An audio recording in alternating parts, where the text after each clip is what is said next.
Fully aware അല്ല ഈ ഒരു കാര്യത്തെക്കുറിച്ച്. ഞാൻ മാസ്റ്റേഴ്സിന് ഞാൻ അയച്ചിട്ടുണ്ട്.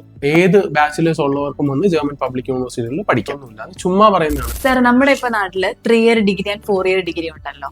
പൊതുവെ പറയുന്നത് വെച്ചാൽ 3 ഇയർ ഡിഗ്രി കഴിഞ്ഞവർക്ക് ജർമ്മനിയിൽ മാസ്റ്റേഴ്സ് ചെയ്യാൻ പറ്റില്ല എന്ന് പറയുന്നുണ്ട്.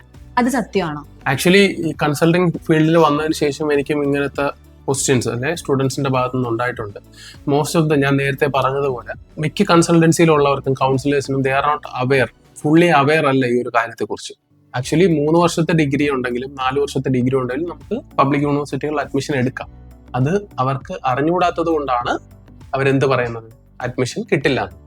അപ്പം എൻ്റെ എക്സ്പീരിയൻസിൽ ഞാൻ BSc മാത്തമാറ്റിക്സ് സ്റ്റാറ്റിസ്റ്റിക്സ് കഴിഞ്ഞ പിള്ളേരെ, പിന്നെ അല്ലാതെ ബോട്ടണി കഴിഞ്ഞവരെയൊക്കെ ഞാൻ മാസ്റ്റേഴ്സിന് ഞാൻ അയച്ചിട്ടുണ്ട്. അത് 3 ഇയേഴ്സ് ഡിഗ്രിയാണ്. ഇപ്പോഴാണല്ലോ നമ്മുടെ നാട്ടിൽ അത് 4 ഇയേഴ്സ് ആക്കിയത്, ബാച്ചിലേഴ്സ് ഡിഗ്രി. അതിനൊന്നും ബുദ്ധിമുട്ട് കാര്യങ്ങളൊന്നും ഇല്ല, അത് ചുമ്മാ പറയുന്നതാണ്. ബിടെക് ഡിഗ്രി ഉണ്ടെങ്കിലോ സ്റ്റെം പ്രോഗ്രാംസ് ഉണ്ടെങ്കിലോ 4 വർഷത്തെ ഡിഗ്രി ഉണ്ടെങ്കിലോ പബ്ലിക് യൂണിവേഴ്സിറ്റികളിൽ അഡ്മിഷൻ കിട്ടും എന്ന് പറയുന്നത് ആക്ച്വലി ഇറ്റ്സ് നോട്ട് ട്രൂ. നമുക്ക് ഏത് ബാച്ചിലേഴ്സ് ഉള്ളവർക്കും വന്ന് ജർമ്മൻ പബ്ലിക് യൂണിവേഴ്സിറ്റികളിൽ പഠിക്കാം.